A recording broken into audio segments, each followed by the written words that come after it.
pour la première réunion publique de la campagne législative de la 8e circonscription des Bouches-du-Rhône.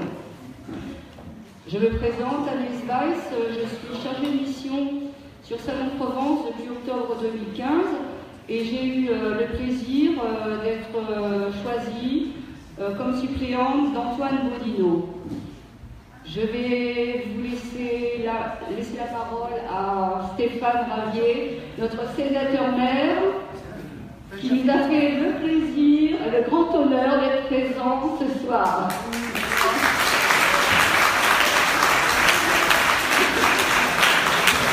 Déjà? T'as déjà fini? Ah, je comptais préparer mon intervention pendant que tu faisais la tienne. Est-ce que je fais comme ça? Est-ce que... de la musique que j'aime? Non. Non. Bon.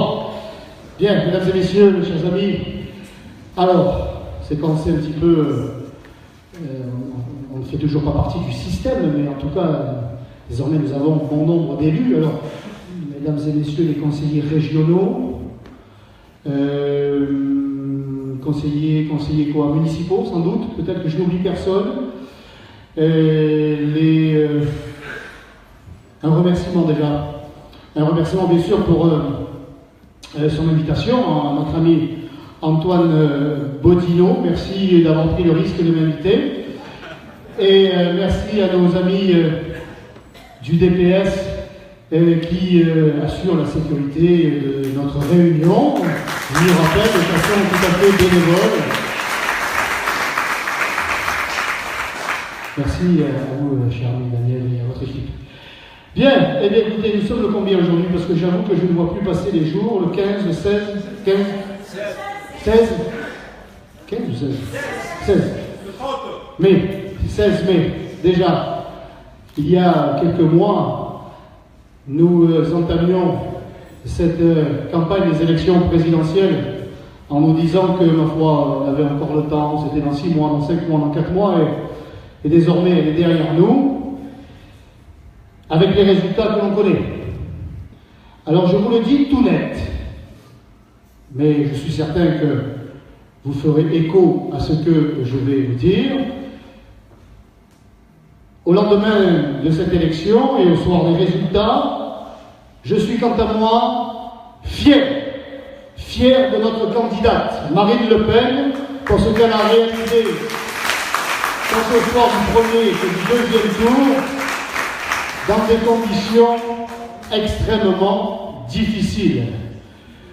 Partie en tête, ayant fait cavalier seul pendant longtemps, et je vous rappelle que c'est la position la plus compliquée, la plus difficile à tenir, puisque vous êtes évidemment sous le feu des critiques de l'ensemble de vos adversaires.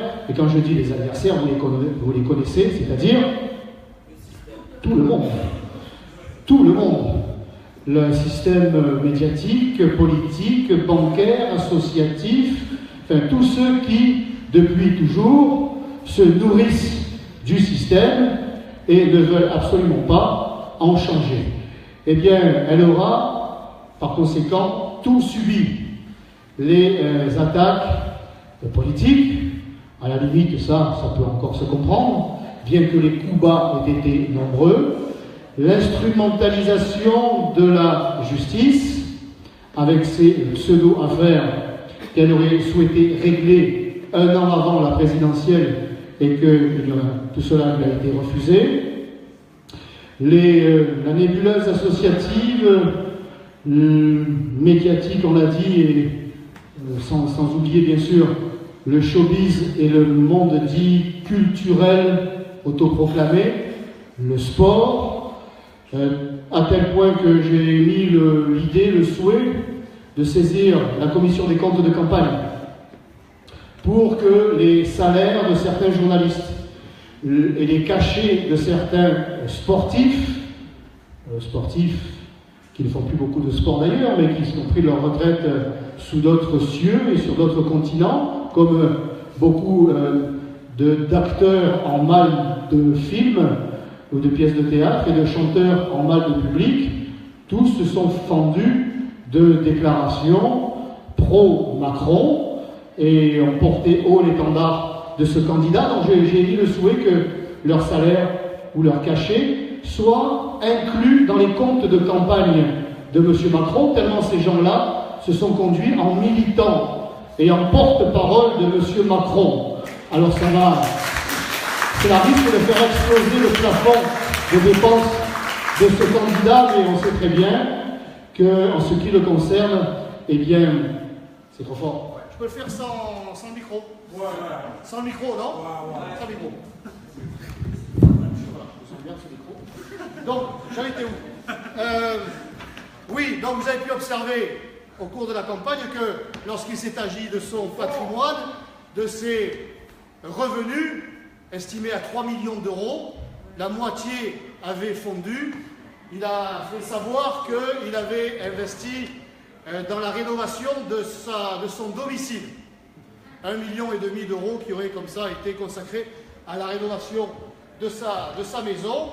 Et personne n'a rien trouvé à redire, ni même Mediapart, ni qui que ce soit, ces médias qui d'habitude vont jusqu'à pratiquer une sorte de proctologie politique, vont jusque-là quelquefois, et pour M. Macron, ça n'a pas été jugé utile, il a pu faire une campagne, sinon de déserteur, en tout cas de planqué, bien à l'abri derrière l'ensemble du système qui ne lui a posé aucune question gênante, ni sur son patrimoine, ni même sur, et c'était là à la limite le plus intéressant, ni même sur son programme, ni même sur ce qu'il avait fait, car M. Macron, c'était avant tout un bilan. Eh bien, on ne s'est intéressé jusqu'au soir du premier tour, en tout cas, sur les affaires ou les pseudo-affaires de M. Fillon et de la candidate des Patriotes, sans que le débat de fond soit abordé. M. Macron, qui avait pourtant la lourde responsabilité du bilan économique et par conséquent social et voire ethnique, identitaire du quinquennat Hollande, a été épargné. Cela a été le candidat qui a pu bénéficier, encore une fois, d'une protection de l'ensemble du système pour en être le porte-parole. L'on ne pouvait pas sauver François Hollande, il fallait bien sauver le hollandisme. L'enfant chéri de l'Élysée, recruté par lui, après avoir été 2 ans secrétaire général adjoint de l'Élysée en charge de la politique économique, puis quasiment 2 ans ministre de l'économie, voilà quelqu'un qui aurait dû être disqualifié, qui aurait dû rejoindre les catacombes électorales, ne pas obtenir le résultat qu'il a obtenu et même être très vite dans les profondeurs sondagiques. Eh bien, c'est tout le contraire qui s'est produit. Encore une fois, protégé qu'il a été, présenté comme étant un nouveau candidat hors système, alors qu'il en était, et qu'il en est toujours, l'incarnation la plus parfaite, rassemblant et la droite et la gauche, c'est-à-dire et les mondialistes de droite et les mondialistes de gauche. Nous en avons eu ces dernières heures un dernier épisode avec la nomination à Matignon d'un élu républicain, un proche d'Alain Juppé. On n'a pas pu sauver Alain Juppé, on a sauvé le juppéisme, juppéisme et hollandisme, ne faisant qu'une seule et même ligne politique, c'est-à-dire le mondialisme. Désormais, la situation, elle est claire. Vous entendez comme moi, vous subissez comme moi, si vous en avez le courage. Nous, on est obligés de le faire, mais indemnisés pour ça. De vous coltiner BFM, LCI, toutes ces chaînes d'État, ou en tout cas très proches de M. Macron, qui nous ont abreuvés de 6 mois de macronite aiguë. Aujourd'hui, ils sont en état de lévitation. Mon Dieu, Macron est en train de transformer le paysage politique français. Ce ne sera plus jamais comme avant. On dépasse les clivages, l'on dépasse les situations partisanes. Il n'y a plus de droite, il n'y a plus de gauche. En réalité, il n'y en a jamais eu. ou en tout cas depuis ces 30 dernières années, il s'agissait d'un jeu de rôle, du théâtre, comme aurait dit Lionel Jospin, des querelles ou des différences sémantiques entre les uns et les autres, entre la gauche et la droite, entre les partis dits de gauche et les partis dits de droite, mais en réalité, tous appliquant la même politique, à quelques nuances près, encore une fois, dans le verbe. Mais matière d'euromondialisme, d'effacement des frontières, de soumission à une économie livrée au marché et aux banques. La gauche n'a rien à envier à la droite et la droite n'a rien à envier à la gauche. En tout cas, ceux qui étaient présentés sous cette forme-là. En matière d'immigration, il est entré, je vous le rappelle, plus d'étrangers dans notre pays sous Nicolas Sarkozy que sous Lionel Jospin. Et cette immigration délirante et déstabilisante, déstructurante, s'est poursuivie, je dirais naturellement, sous le quinquennat de François Hollande et d'Emmanuel Macron. Est-il utile de revenir sur ce mariage homosexuel? Je le crois.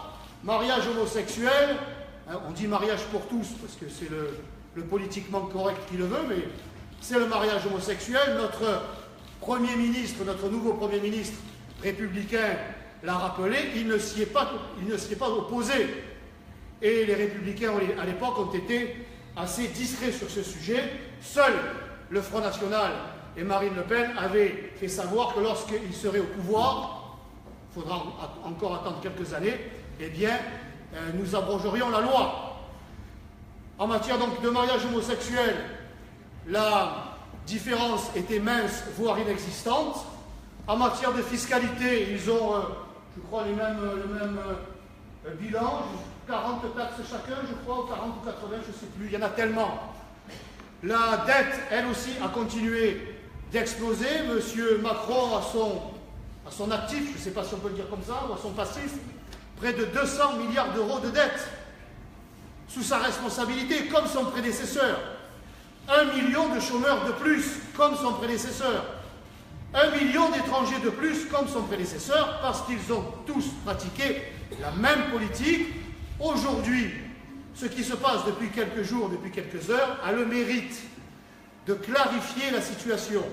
Il n'y a plus de républicains, de partis socialistes, d'UDI, de Modem. Il y a d'un côté désormais les mondialistes et de l'autre les patriotes. Les mondialistes emmenés par le couple infernal, je ne sais pas s'ils vont nous faire des bébés, Macron, Philippe, on verra demain. Demain, il va y avoir une quinzaine de naissances parce qu'ils ont remis à demain l'annonce de la composition de leur gouvernement. Ça devait se savoir cet après-midi. Je ne sais pas s'ils ont découvert des comptes en Suisse chez les uns ou chez les autres, mais ils ont repoussé à demain. Ça cafouille déjà, mais il est clair que désormais, il y a les mondialistes d'un côté qui considèrent que, eh bien, le temps est venu que les nations ne soient plus que des régions du monde dans ce vaste village mondial soumis à aucun contrôle, à aucune intervention de qui que ce soit, à aucune régulation, si ce n'est celle de la loi du marché, c'est-à-dire de la loi de la jungle, c'est-à-dire la loi du plus fort, soumis à ses avatars et à ses conséquences, à une immigration plus massive encore. C'est vrai qu'on a du mal à imaginer qu'elle soit plus massive encore, puisque nous en sommes quand même au stade déjà, à mon avis, dans beaucoup de quartiers, voire dans de grandes villes, au stade du remplacement. Il suffit d'ouvrir les yeux. Pour celles et ceux qui sont dotés de nerfs optiques et qui ont les yeux en face des trous, peut-être pas à Lançon, et moi je ne connais pas trop Lançon, je l'avoue, mais pour me déplacer un petit peu à Marseille, chouïa comme on dit chez nous, rouilla si vous voulez mettre l'accent, ça c'est le stade final. Et si vous vous déplacez à Marseille, mais pas simplement à Marseille, à Vitrolles, à Marignane, à La Ciotat, à Salon, à Berre, chez notre ami Valérie Lopi à Tarascon. Il n'est pas une commune de notre département. Et alors, si vous avez la chance, comme je peux le faire moi, de découvrir nos belles régions françaises, oui, parce qu'elles sont encore françaises, eh bien, vous vous rendez compte que cette délirante politique d'immigration entraîne aujourd'hui la transformation radicale de nos paysages, et y compris, bien sûr, dans la vie quotidienne. Eh bien, malgré cela, malgré ce stade que l'on pensait être ultime, eh bien, avec Macron, cela va s'aggraver, ça va être pire. Je vous rappelle que de l'étranger, d'Algérie, il a annoncé sa volonté de créer une autoroute de l'immigration. Les boulevards ne lui suffisent pas, il faut une autoroute. Et là, il n'y aura pas de péage. En tout cas, c'est vous qui paierez. Donc, en matière de libre circulation mondiale, mais toujours dans un sens, hein, c'est-à-dire chez nous, il ne faut pas attendre autre chose de M. Macron qu'une accélération d'une immigration, évidemment démunie de tout, qu'il faudra donc accueillir, loger, soigner, éduquer, et dont certains estimeront encore qu'il s'agira d'une chance pour la France, de Macron et des banques, mais pas en ce qui nous concerne. Donc la vérité est que malgré le tapage médiatique des amis de M. Macron, je rappelle que BFM est la propriété de M. Drahi, c'est ça, un ami, un proche de Macron, et qu'il en est ainsi pour la plupart des médias, Le Monde qui appartient à M. Berger et qui a été un fervent supporter, et qui le reste, de son poulain, M. Macron. Alors, encore une fois, il ne faut pas s'attendre à autre chose de la part de ce président d'extrême banque que de servir ses amis. Et cela passera donc par une libéralisation à outrance de ce que nous subissons déjà. Cela passera par le saccage du Code du travail, cela passera par l'abandon des 35 heures, par l'oubli de la défiscalisation, cela passera par une augmentation des impôts, quoi qu'il en dise, et voire même par la création d'impôts. Cela passera donc par un appauvrissement des Français qui deviendront, et qui le sont déjà dans certaines communes, minoritaires dans leur propre pays.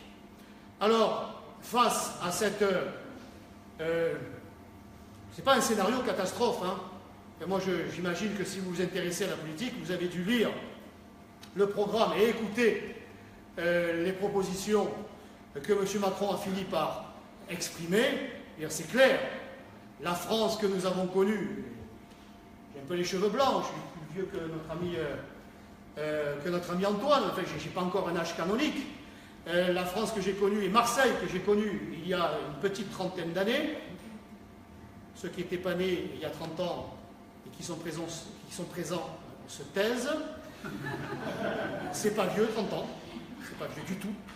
Eh bien, je peux vous dire que ça va de plus en plus vite, que notre modèle, ce que certains appellent le vivre ensemble, vous savez, cette religion laïque et obligatoire qui veut que l'on essaie de vivre avec des gens qui n'ont pas envie de vivre avec nous, eh bien, à une certaine époque, ça s'appelait le savoir-vivre.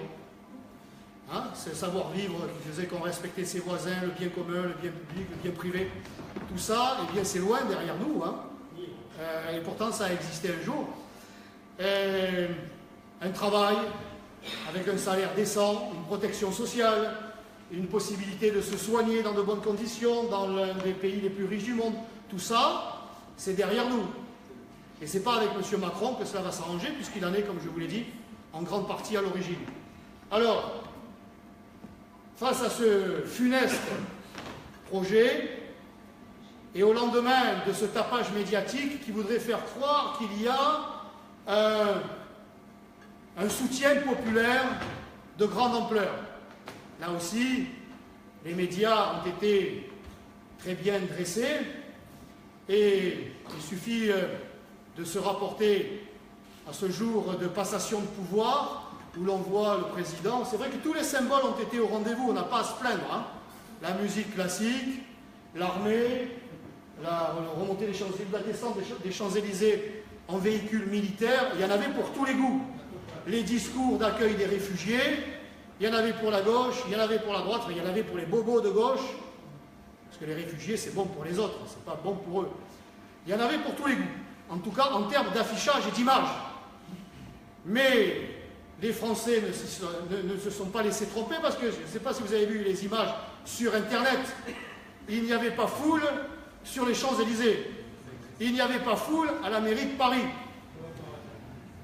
Alors il va falloir, j'allais dire, être patient et réactif à la fois, parce que les élections législatives, et on y vient, c'est dans quelques jours.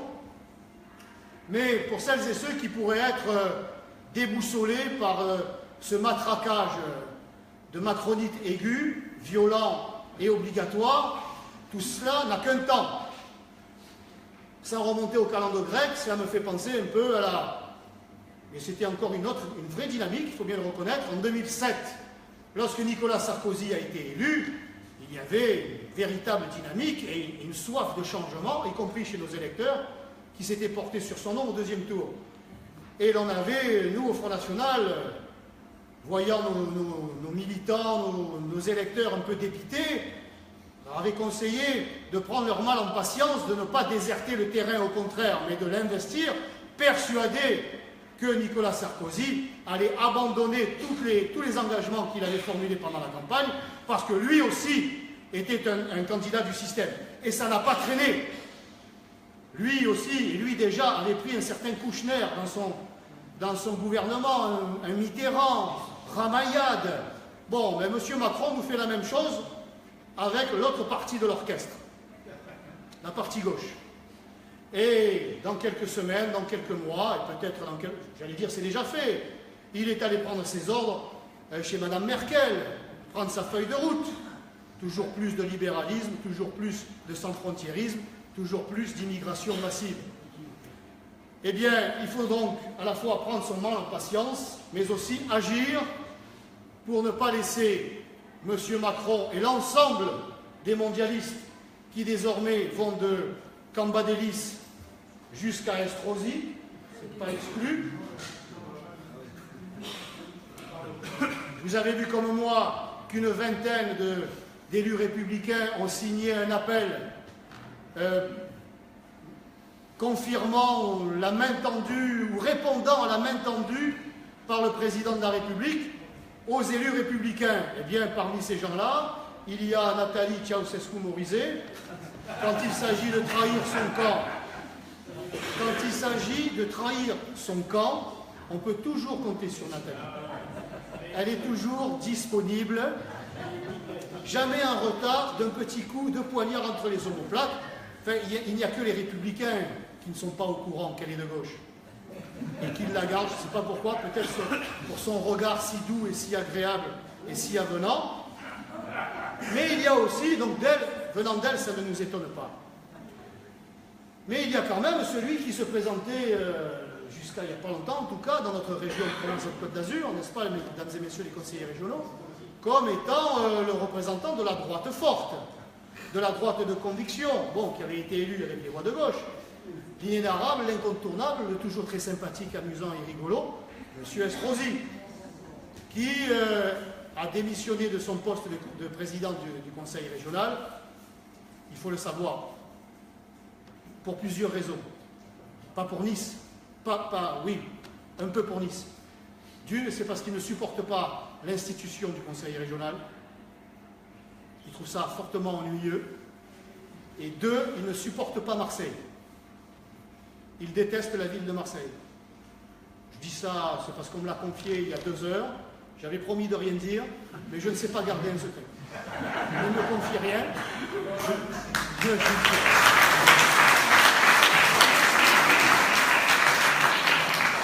Je ne dirai pas de qui il s'agit, simplement que c'est un journaliste de France 3 qui s'appelle Thierry B.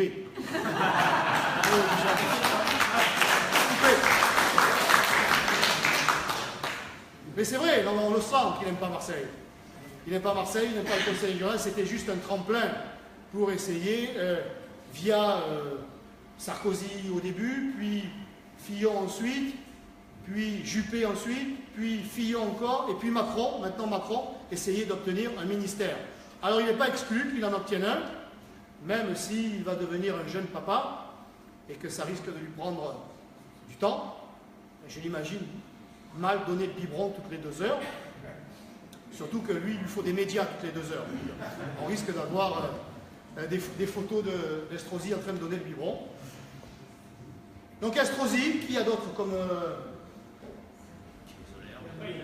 le maire. Ah oui, alors le maire. J'ai eu honte pour lui. Mais moi, je ne sais pas vous, hein, mais... Moi, si j'avais... c'est un peu personnel, mais moi, si je fais partie de sa famille, je déchire le livret de famille. Parce que se mettre à plat ventre comme ça, c'est même plus à genoux. À plat ventre devant Macron.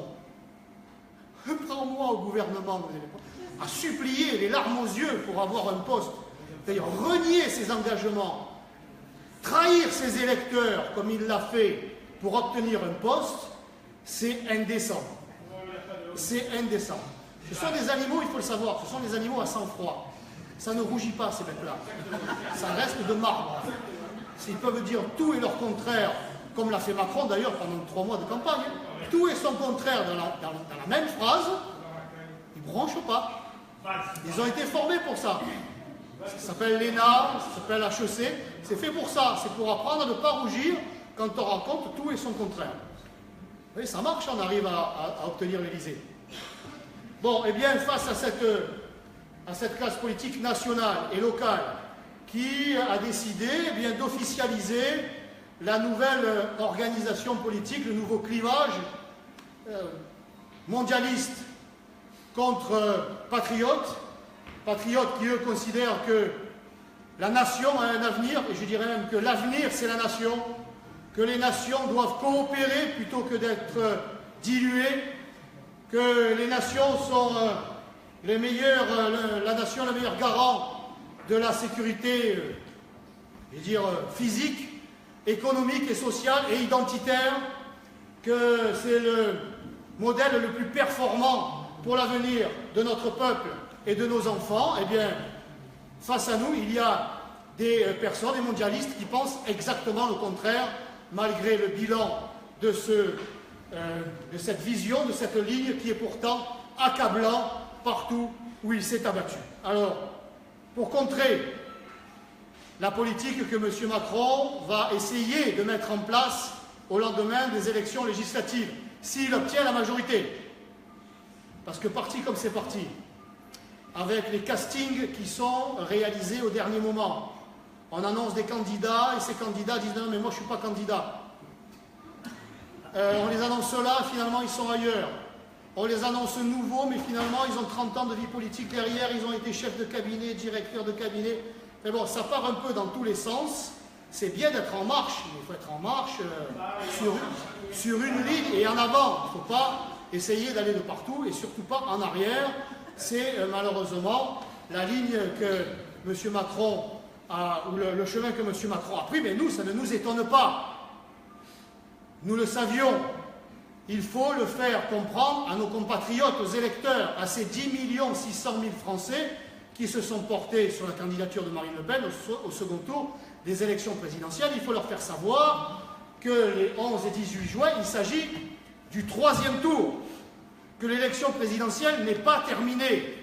Alors c'est autre chose, c'est sûr, mais un Macron sans majorité ne pourra pas mettre en application ce qu'il a annoncé, même s'il pourra compter, bien sûr, sur les élus dits de droite qui sont favorables à la politique mondialiste. Il nous faut donc des élus jeunes,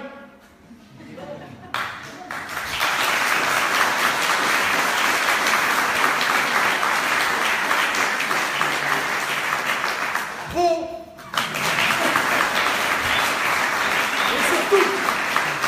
et surtout pétris de patriotisme, convaincus que la seule voie, c'est la voie patriote, et je dirais même la voie renationale. C'est ça la voie.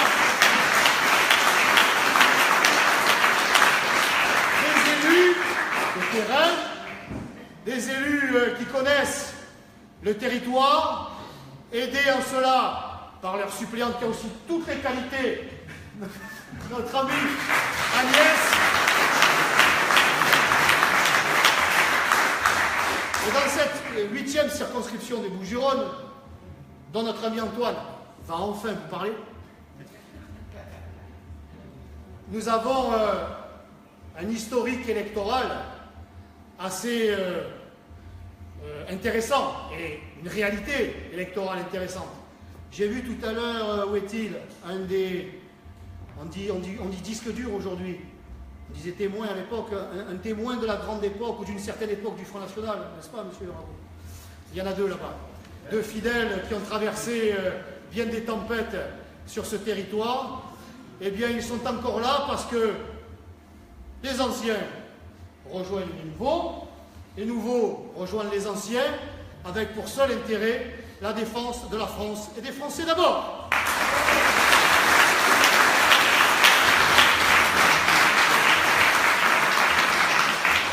Pour cela, le Front National s'est doté d'un candidat et d'une suppléante qui sont à la hauteur de l'enjeu, à la hauteur des attentes des habitants de ce territoire. Et pendant les 3-4 semaines de campagne qu'il leur reste, eh bien, ils vont le démontrer aux habitants, ils vont diffuser les propositions qui sont les leurs, qui sont les nôtres, qui sont celles de Marine Le Pen, et ils ont besoin de vous. Ils ont besoin que vous les accompagniez sur le terrain, sur les marchés. Vous l'avez déjà entendu ça, hein, pendant la campagne présidentielle et les campagnes précédentes.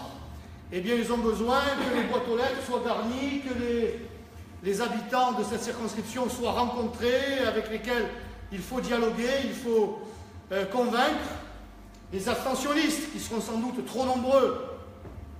Il faut les faire sortir de leur maison et les faire venir au bureau de vote, même si le deuxième tour, eh bien, tombe le jour de la fête des pères. Il faudra leur dire que pour la fête des pères, cette année, on peut offrir un député Front National.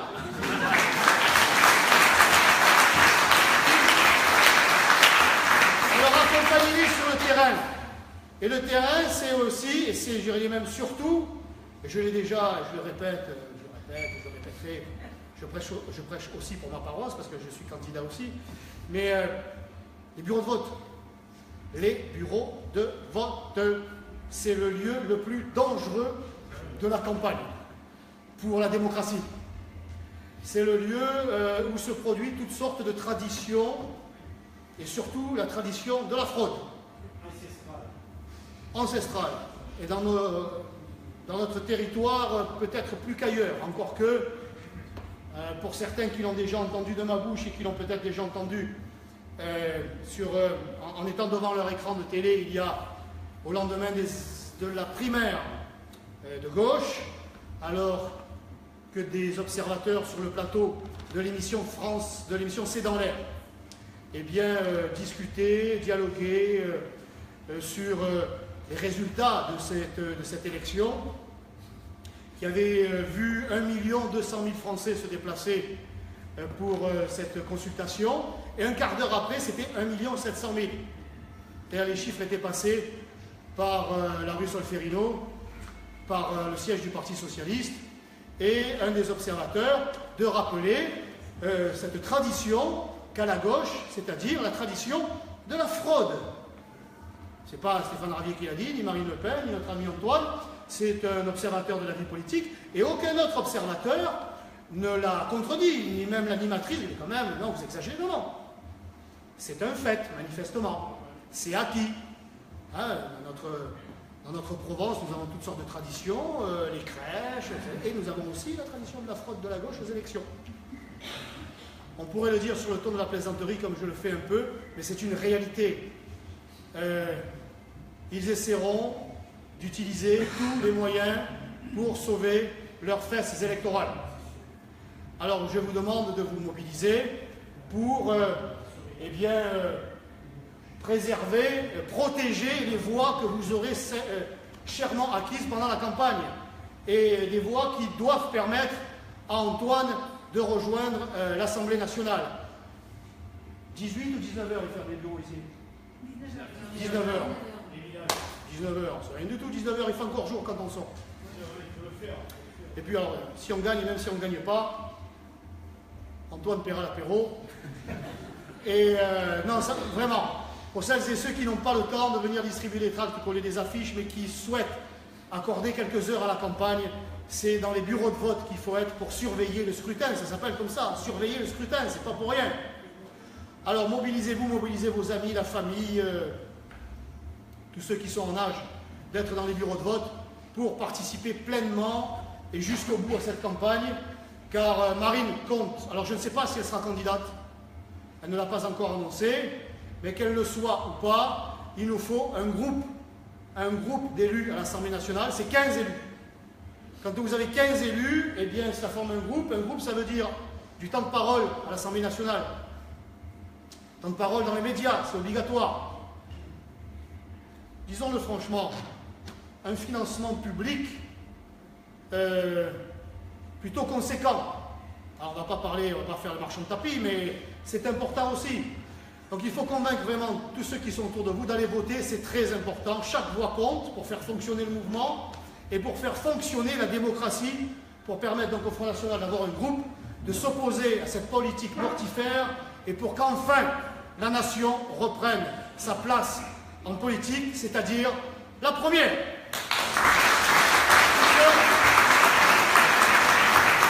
Permettez-moi de vous présenter donc votre futur député, M.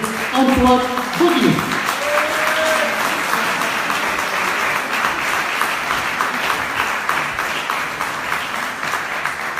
Bonsoir à tous, merci d'être venus aussi nombreux. Je vais essayer de parler aussi fort que Stéphane. Si vous ne m'entendez pas au fond, faites des grands signes, j'observerai. Merci aux conseillers régionaux d'être venus, Franck Alizio, Jean-Alexandre Mousset, Éléonore Bèze, Emmanuel Foucard. Normalement, j'en ai oublié aucun, ça devrait aller. Merci beaucoup d'être venus me voir pour cette première réunion publique de campagne. Merci évidemment à Stéphane pour son discours. Pour ceux qui l'ont déjà vu, c'est à chaque fois un nouveau plaisir, sans cesse renouvelé, un discours très vivant, très juste. Stéphane nous a un peu parlé de sa ville. On la connaît bien, cette ville de Marseille, pour ceux qui y vont. Vous savez à quoi ça ressemble, vous savez ce qu'est le climat politique là-bas. Vous connaissez l'inaction des politiques de Marseille, les Gaudin, les Menucci, les Vassal, bientôt Jean-Luc Mélenchon peut-être. Je souhaite beaucoup de plaisir à Stéphane Ravier. Je le verrai à l'Assemblée nationale. Nous le verrons à l'Assemblée nationale. On le verra à l'Assemblée. C'est la candidate du Front qui va le battre. Ce sacré Mélenchon qui a juste pris 50 ans de vie publique avant de se dire que défendre les intérêts des Marseillais était important. C'est mieux vaut tard que jamais peut-être. Ben, c'est cette inaction des politiques dont vous parlez qui nous pousse, nous tous, aujourd'hui ici, à être présents, à nous engager pour ce en quoi on croit, la France, tout simplement.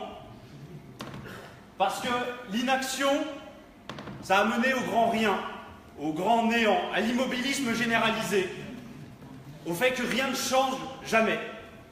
Ils nous ont encore refait le coup. Ils nous ont refait le coup avec Macron, vous savez, c'est celui qui avait été conseiller économique de François Hollande candidat, qui avait été secrétaire général adjoint de François Hollande président, ministre de François Hollande, mais qui n'a aucune responsabilité pour ce qui s'est passé pendant 5 ans. C'est quand même un exploit qu'on peut lui reconnaître, c'est-à-dire qu'il a agi pendant 5 ans, mais finalement, si on a perdu 80 000 emplois industriels et si on a 380 000 chômeurs supplémentaires, c'est pas de sa faute. Il a rencontré des blocages apparemment. Heureusement pour lui, il s'est rendu compte en juillet qu'il ne pouvait pas mener son action jusqu'au bout. Et heureusement pour lui, c'est arrivé en juillet, parce que s'il avait attendu quelques mois de plus, il n'aurait pas pu se présenter à l'élection présidentielle, il aurait dû dire adieu à l'Élysée. Donc, on peut lui reconnaître ce flair, c'est d'à peine avoir attendu 4 ans et demi de mandat avant de voir que François Hollande était vraiment le pire président qu'on ait eu pendant la Ve République. Macron, du coup, s'est mis en marche. Il s'est mis en marche vers l'Élysée. Il ne s'est pas mis en marche vers les Français, il ne s'est pas mis en marche vers l'amélioration de notre pays. Mais, pour se mettre en marche, comme le disait Stéphane tout à l'heure, encore faut-il savoir où on va et surtout d'où l'on vient. Et nous, ici, dans cette salle, au Front National plus généralement, on sait d'où on vient. On vient de France. Et c'est déjà beaucoup. C'est notre seul pays, c'est notre seule nation. On n'a aucun autre endroit pour se réfugier et c'est pour ça que c'est insupportable de voir notre pays sombrer peu à peu dans le chaos, de voir notre pays qui descend un à un les échelons des nations. Nous sommes de cette terre parce que c'est nos ancêtres qui l'ont forgée, qui l'ont façonnée, parce que cette terre s'est nourrie de leur sueur, de leur sang, pendant des générations et des générations. Et qu'on est aujourd'hui, nous ici, les derniers héritiers de cette longue histoire française. J'ai la chance, à titre personnel, tout près d'ici, à Salon de Provence, d'avoir un témoignage de cet héritage. C'est, peut-être, je vous en ai déjà parlé, peut-être vous l'avez vu, c'est au musée de l'Empéry, c'est la collection militaire des deux frères Brunon, Jean et Raoul, dont je suis le fier arrière-petit-neveu, qui nous ont légué une des plus grandes collections militaires françaises, qui aujourd'hui fait la richesse de notre patrimoine dans le pays salonnais, plus largement en Provence. Ce musée de l'Empéry, cette collection, c'est le témoin, ou en tout cas le témoignage, l'héritage de grandes valeurs françaises qui sont peu à peu oubliées. Le sacrifice pour la patrie, le dévouement pour une cause, le respect du soldat, le respect de la chose militaire. Et c'est un peu toutes ces notions que les gens qui sont en marche aujourd'hui ont sans doute oubliées. C'est ceux qui nous expliquent que la culture française n'a jamais existé, qu'il n'y en a pas vraiment, on ne sait pas bien ce que c'est. Ben moi je leur conseillerais déjà d'aller voir des musées, pas que celui de l'Empéry, hein, ils peuvent aller aux Invalides. Peut-être que quelque chose ferait tilt dans leur esprit qui se rendrait compte de ce que c'est la culture française.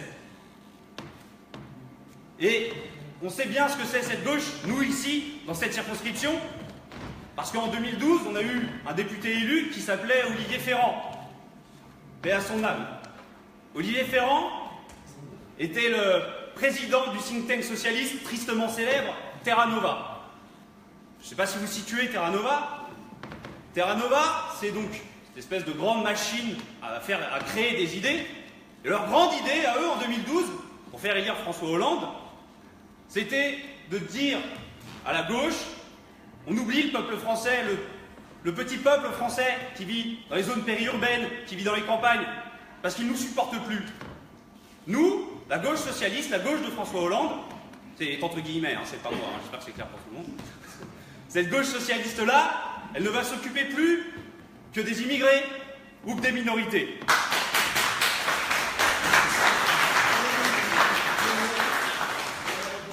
Eh bien, c'est ce candidat-là, cet Olivier Ferrand, que mon adversaire d'En Marche, aujourd'hui, a soutenu activement en 2012. C'est grâce à lui qu'il a découvert la politique. Grâce à ce que le socialisme a créé de pire, en fait, mon adversaire s'en réclame.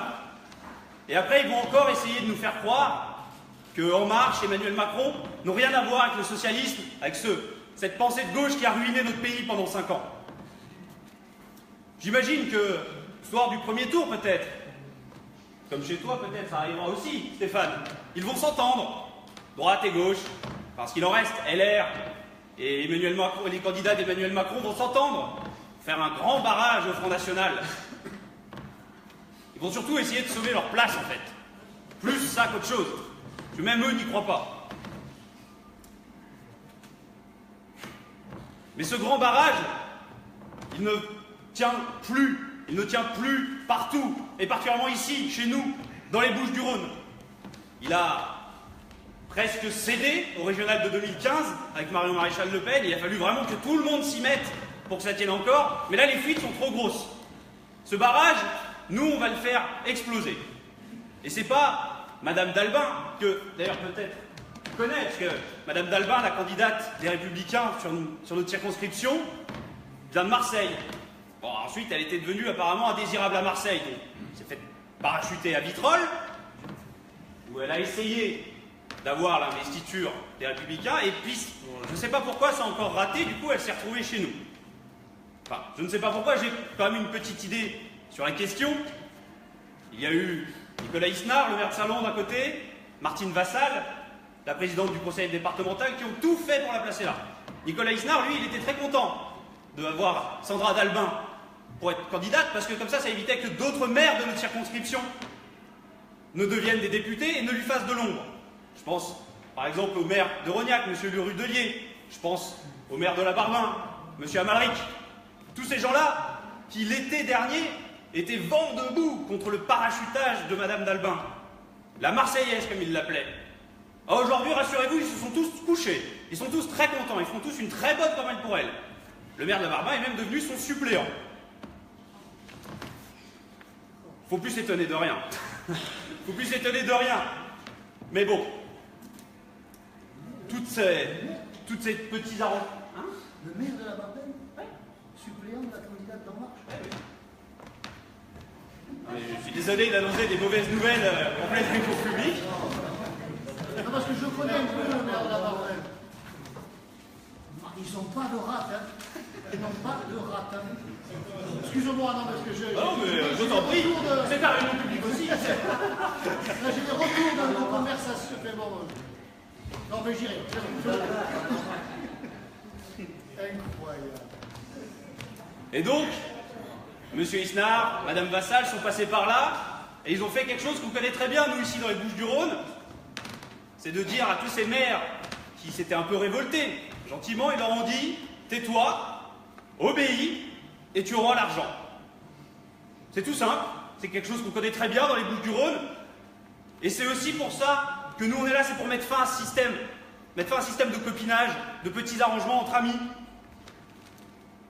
Bon, je reconnais quand même, au moins, peut-être plus, je ne connais pas assez personnellement, une qualité à Madame d'Albin, c'est qu'elle est pour la réouverture du tunnel du Rhum. C'est un tunnel qui permettrait de relier, comme ce fut le cas jadis, de relier l'étang-de-Berre et le Rhône, pour faciliter le commerce, etc. Ben moi, je suis très content qu'elle propose ça, Madame d'Albin, parce que comme ça me permet de constater qu'elle a très bien lu le programme de Marion Maréchal Le Pen pour les élections régionales de 2015, parce qu'on avait exactement la même proposition. Bon, ils sont partis, M. Estrosi à la région, eux, ils n'ont rien fait. Mais bon, apparemment, elle s'engage pour ça. Moi, je suis très content. À titre personnel, j'ai participé à la rédaction de ce programme, donc je trouve ça très bien. Mais qui se rassure, tous ces gens qui essayent de magouiller contre nous, qui font leurs petits arrangements, ça ne marchera pas, pour la simple raison que le député qui sera élu dans cette circonscription en juin prochain sera un député patriote. Et qu'ils peuvent continuer, ça ne nous arrêtera pas.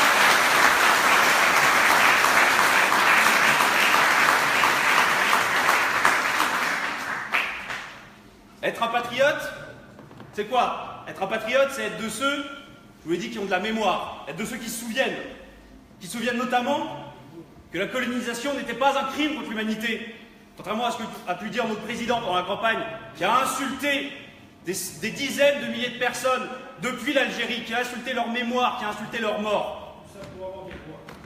Oh bah, c'est évidemment pour avoir des voix, il n'a pas fait ça gratuitement. Hein. Et à ceux qui nous disent que la France doit aujourd'hui payer pour ses soi-disant crimes en Afrique, je leur dis de se rappeler tout ce que la France, justement, a apporté à l'Afrique. Et que le crime contre l'humanité, c'est quoi si ce n'est la multiplication par 12 en 100 ans de la population africaine? Ce sont des médecins, des hôpitaux, des écoles. Voilà ce que c'est le crime contre l'humanité.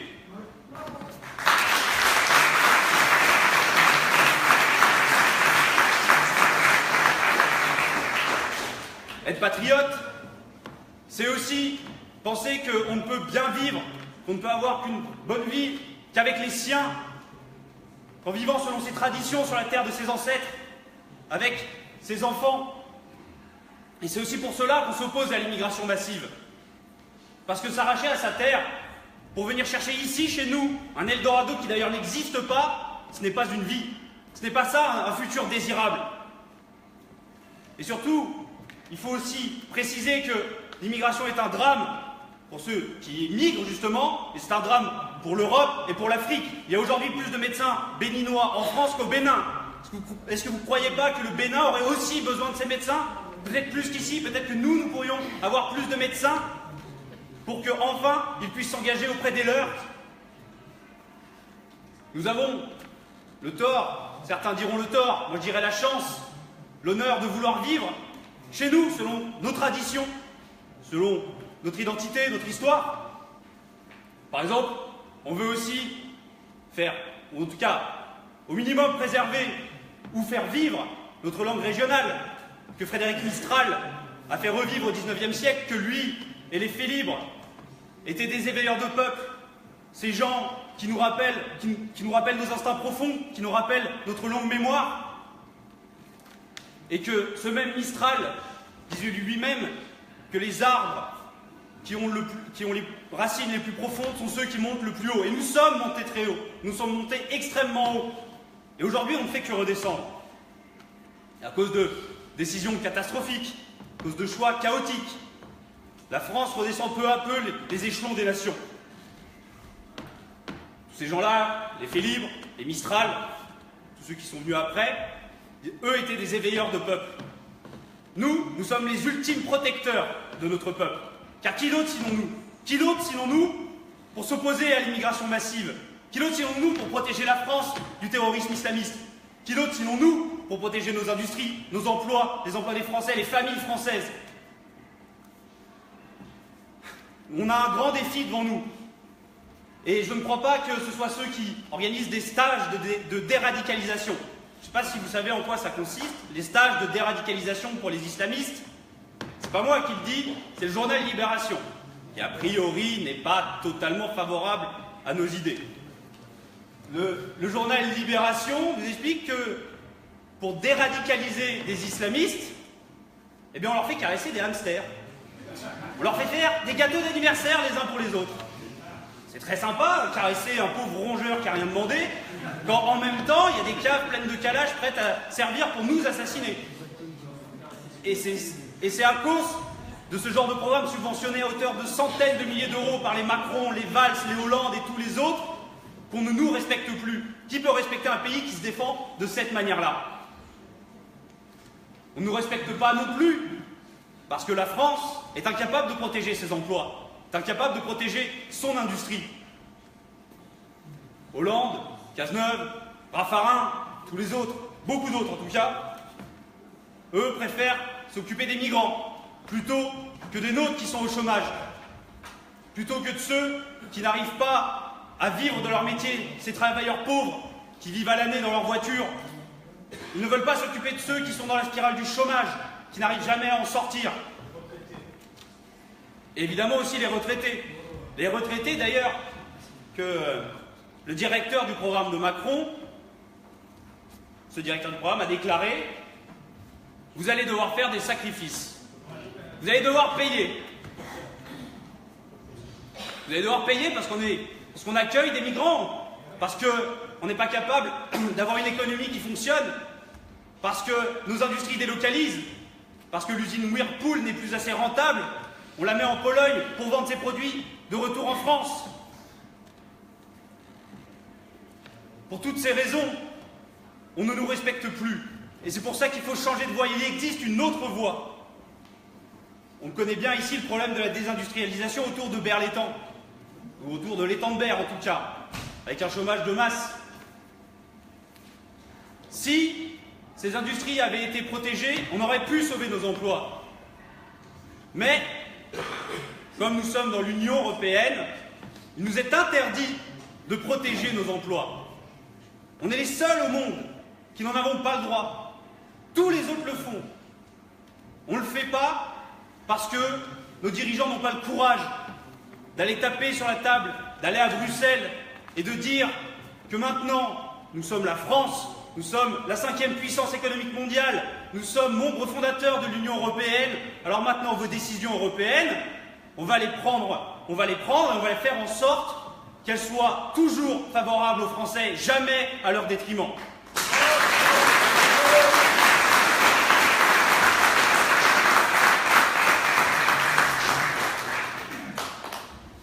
Mais les emplois ne se créent pas comme ça.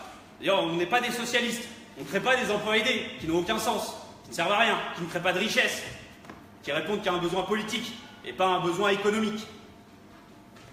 Pour créer des emplois, il nous faut des entreprises, il nous faut des TPE, des PME. Je sais que plusieurs d'entre vous ici en dirigent, et vous savez combien c'est dur. Mais il faut libérer ces entreprises de la pression fiscale, de la pression administrative, des impôts, des taxes, toujours plus, encore plus. Il faut arrêter de faire payer ceux qui travaillent. Il faut enfin répondre à cette promesse si vite oubliée de la droite, qui nous disait qu'on allait travailler plus pour gagner plus. Aujourd'hui, la droite de François Fillon, c'est que vous allez travailler plus pour gagner beaucoup moins. Parce que quand vous travaillez, vous créez de la dette apparemment. C'est ce qu'il disait à des infirmières, celles qui font des gardes de 24 heures. C'est pour ça que, une fois élu à l'Assemblée, je l'espère, ça dépend de vous, aussi.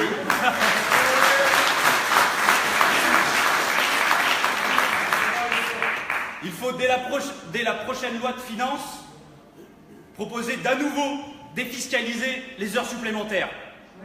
Parce que c'est une mesure qui va dans le sens aussi bien des employés que des entrepreneurs. Tout le monde la veut, sauf la gauche. Ils n'ont jamais réussi à encourager le travail. C'est un espèce de vieux relent socialiste, ou même socialiste marxiste, qui dit que le travail, c'est l'aliénation. Pour libérer les entreprises, il faut aussi baisser l'impôt sur les sociétés, notamment pour les PME, car c'est le poumon de notre économie. Comme Marine Le Pen le disait pendant la campagne, on va faire baisser l'impôt sur les sociétés de 33 à 24%. Et on verra bien si demain, Emmanuel Macron, grand défenseur de l'entreprise, on verra bien s'il accepte de faire ça. On va le mettre au défi. Écoutez, on verra. Ça, c'est l'indécence de la gauche. Pas que de la gauche d'ailleurs, mais notamment de la gauche, c'est de faire payer toujours plus pour pouvoir accueillir des migrants encore plus.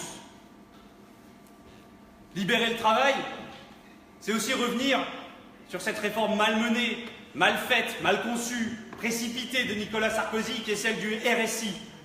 Vous savez, ce système qui vous fait payer des années après des cotisations majorées parce qu'elles sont arrivées en retard. Vous ne saviez pas que vous deviez payer des cotisations, mais comme elles sont arrivées en retard, vous payez encore plus. C'est aussi ce RSI qui fait que certains s'en sont désaffiliés et puis qu'ils reçoivent, des années après, des cotisations. Parce que l'administration française n'avait pas pris en compte qu'ils ne voulaient plus en faire partie. Libérer le travail, c'est ça, c'est donner le choix, donner la liberté à ceux qui veulent être affiliés au RSI de l'être, mais surtout, je proposerais que tous ceux qui ont des arriérés de RSI soient exonérés de ces arriérés, parce qu'il n'est pas normal qu'ils paient un système devenu injuste.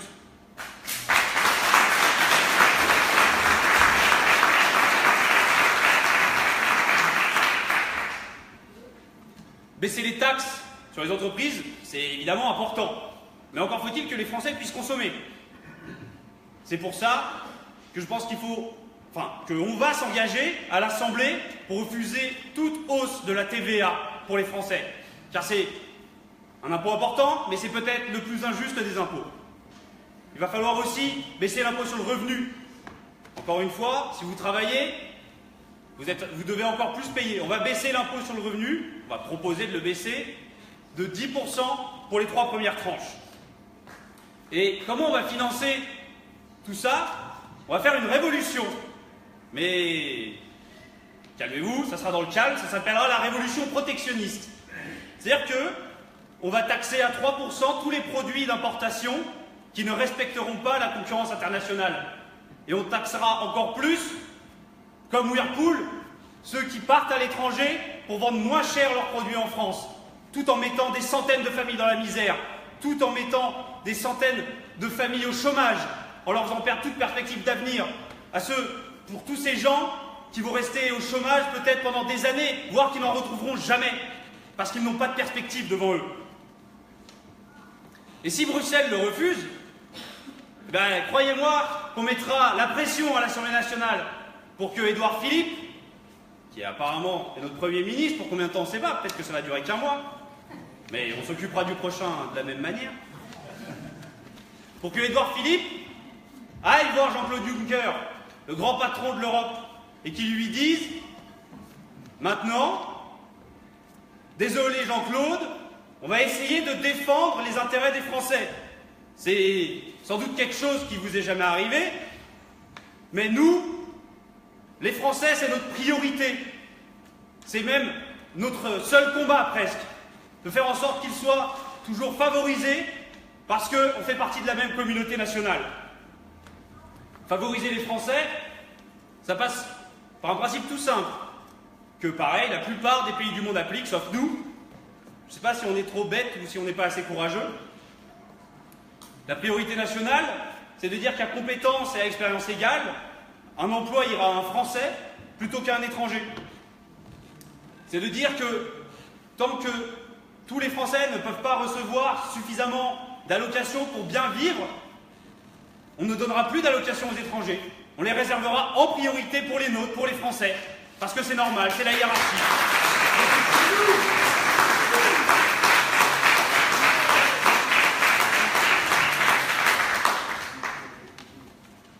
Et on en parlait tout à l'heure, les retraités, il faudra évidemment augmenter le minimum vieillesse. Ce minimum vieillesse qui aujourd'hui encore se situe en dessous du seuil de pauvreté. C'est-à-dire que si vous n'avez que ça pour vivre, vous êtes un pauvre. C'est terrible à dire, c'est qu'on n'arrive même pas à prendre soin de nos plus anciens. Mais avant d'essayer de vivre correctement, parce que finalement c'est ça l'objectif final, c'est de vivre à peu près correctement en France, chez nous, il faut déjà essayer de vivre sereinement. Ça passe par la sécurité. C'est-à-dire ne plus craindre de se faire agresser par des voyous dans les rues. C'est-à-dire mettre fin au laxisme judiciaire hérité de la socialiste Christiane Taubira, qui va laisser un grand souvenir dans la mémoire de tous les Français. Vous savez, c'est cette Christiane Taubira qui nous expliquait que les délinquants, il ne fallait pas trop les mettre en prison, sinon ils risquaient d'être traumatisés. Vous comprenez? Traumatisés. Du coup, on allait leur mettre des bracelets électroniques. On a vu ce que c'était, parfois, le résultat du bracelet électronique. C'était l'attentat de Saint-Étienne-du-Rouvray, quand Adel Kermiche, un terroriste islamiste, sous bracelet électronique, avait le droit de sortir de chez lui, de 7h à 9h. Et il en a profité pour aller égorger le père Hamel dans son église pendant qu'il célébrait la messe. Le bracelet électronique, le laxisme judiciaire, c'est ça. Le laxisme judiciaire, c'est le terroriste islamiste de Nice, un Tunisien condamné 5 fois pour des faits de violence ou de délinquance, qui n'a jamais été expulsé. Si M. Macron a un peu de courage, j'aimerais qu'il aille dire à toutes les familles des victimes de cet attentat, qu'il aille leur dire les yeux dans les yeux, je suis contre la double peine, je suis contre l'expulsion des délinquants et des condamnés étrangers. Parce que si on avait appliqué la double peine, on aurait pu sauver 86 vies le soir du 14 juillet 2016 à Nice. Il faut évidemment, je l'ai dit, expulser les criminels étrangers, mais il faut aussi construire des places de prison. Il faut en construire au moins 40 000. Car c'est ça aussi, le laxisme judiciaire vient de là, c'est qu'on n'a plus de place dans les prisons. Du coup, on préfère les relâcher dans la nature. C'est pas tout à fait l'image que je me fais d'un pays en sécurité. Un pays en sécurité, ça passe aussi par des frontières. Parce que les frontières, c'est aussi une protection. Parce que les frontières, ça permet de savoir qui entre et qui sort de notre pays. Par exemple, vous, chez vous, vous aimez bien savoir qui rentre. Mais pas en France. En France, on s'en fout. Tout le monde peut rentrer. C'est ce qui s'est passé après l'attentat de Berlin, à Noël dernier. Le terroriste de Berlin s'est baladé. Il est allé à Berlin.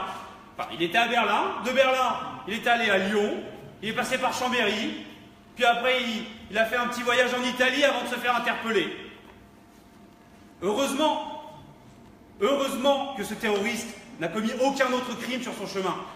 Parce que sinon, tous ceux qui s'opposent au rétablissement de nos frontières sont coupables d'avoir laissé ces gens-là en liberté et traverser nos pays.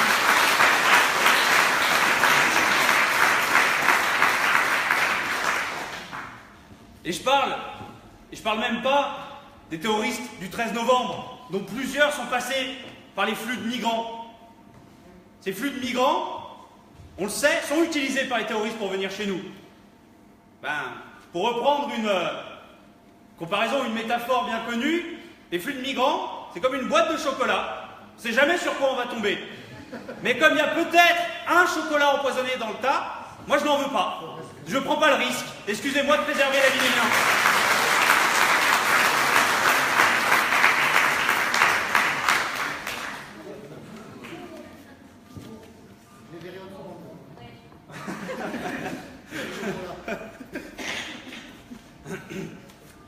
Il faut évidemment donc empêcher d'entrer ceux qui veulent nous assassiner.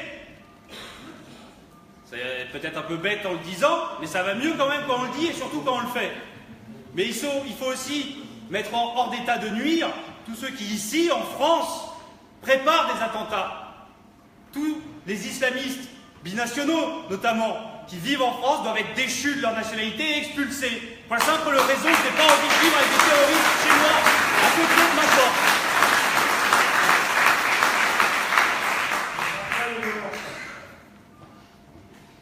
Et contrairement à ce qu'on nous explique des fois dans les médias, à BFM, les terroristes, ils ne se radicalisent pas sur Internet. Ils ne se radicalisent pas en jouant à des jeux vidéo.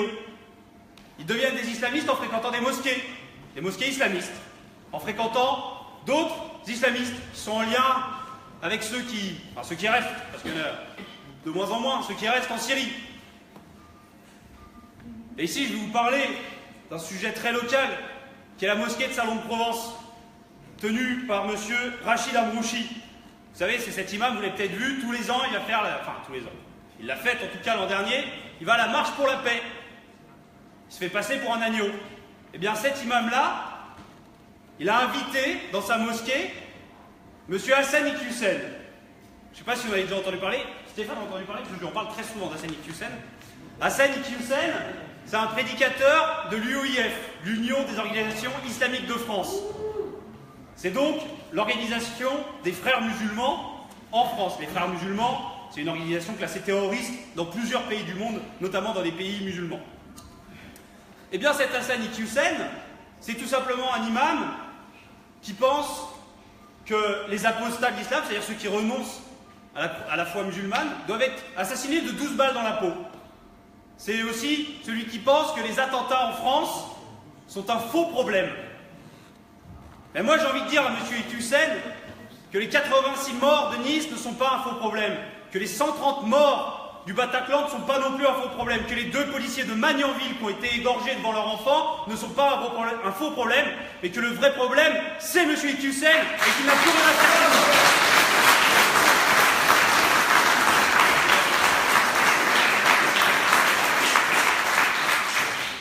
Voilà quel genre de personne est invité à la mosquée de Salon de Provence.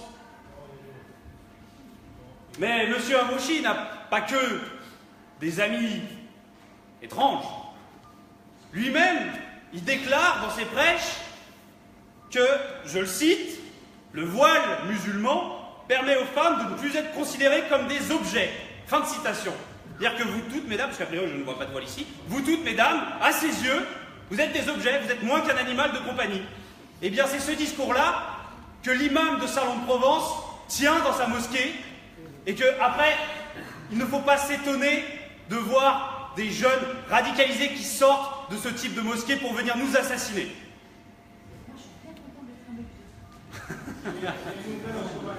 Vive les objets.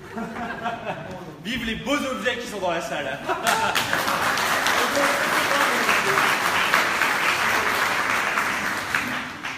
Bien, voyez-vous, ce genre de mosquée, pour moi, je pense qu'elle devrait être fermée, tout bêtement. Et à ceux qui crient à la censure, ceux qui nous disent que c'est pas bien, ça va contre la liberté d'expression, j'ai envie de leur dire, pour reprendre une autre citation bien connue, allez vous réadapter ailleurs. Parce qu'on ne peut pas tolérer ce genre de discours chez nous, que ce soit dans des mosquées ou ailleurs, ce genre de discours anti-républicain contre l'Islam.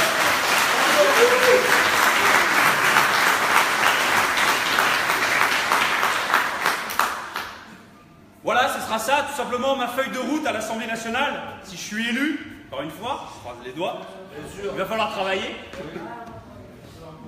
La lutte contre l'immigration massive, qui passe évidemment par le rétablissement des frontières nationales, par le recrutement de dizaines de milliers de policiers, de gendarmes, de douaniers, de militaires, car la seule sécurité, c'est la présence humaine. Et ce ne sont pas, par exemple, des caméras de surveillance. On a bien vu ce que ça a pu donner, ça ne sert pas à grand-chose. Je mènerai aussi à l'Assemblée un combat implacable contre l'islamisme. Un islamisme conquérant, un islamisme galopant, à qui il faut dire stop, enfin. Il faut mettre des limites, dire que certains propos sont intolérables et qu'ils ne doivent plus jamais être tenus. Il faut condamner les gens qui les tiennent. il faut fermer les lieux où ils sont tenus. Libérer le travail, en encourageant les entreprises à innover, à embaucher, à créer, à retrouver un peu de ce génie français qui a fait notre grandeur.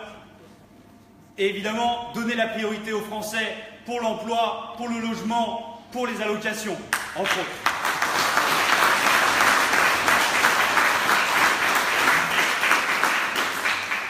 Ce programme que je vous propose, il est fait avant tout pour vous défendre, pour nous défendre, pour défendre les Français.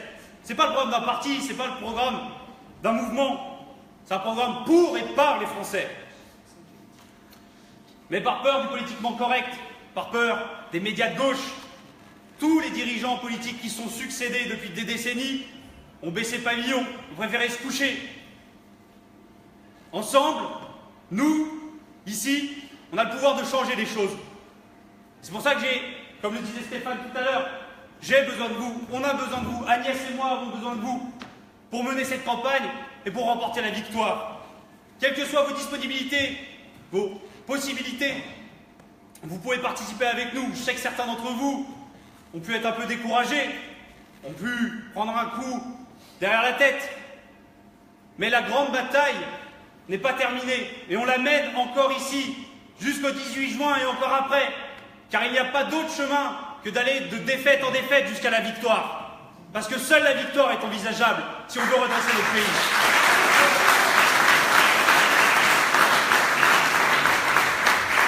Vous pouvez nous aider de dizaines de manières différentes, en allant coller, en allant tracter, en organisant des réunions d'appartements, en tenant les bureaux de vote. Si vous voulez participer avec nous à cette campagne, vous pouvez aller vous inscrire à la table qui est au fond.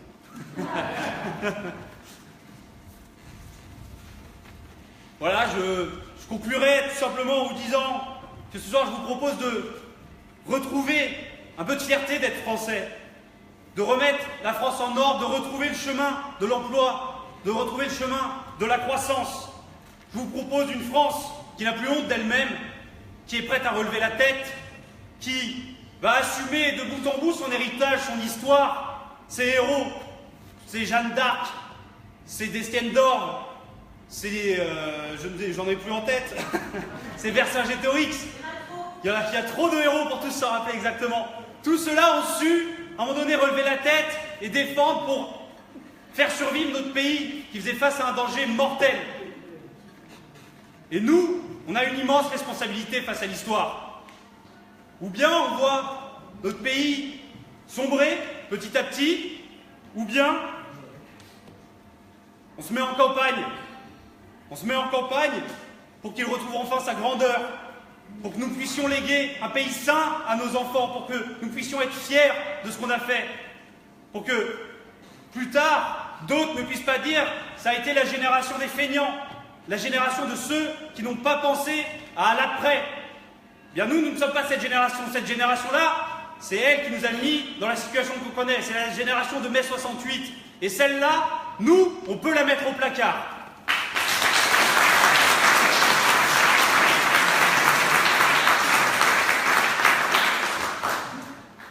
Je vais finir tout simplement, ça fait 2 fois que je finis je crois, je vais finir tout simplement en vous disant que tous ensemble on peut porter ce message auprès des Français qui doutent, auprès des Français qui souffrent, auprès des Français qui ont besoin de nous, qui ont besoin de nos solutions, qui doivent croire en nous. Parce que malheureusement pour eux, ça ne sera ni Macron, ni François Baroin, ni Édouard Philippe, ni Bruno Le Maire, ni Thierry Solaire, ni toute cette clique-là qui va les aider à relever la tête. Ensemble, je vous propose qu'on protège la France, qu'on défende enfin les Français. Je vous remercie.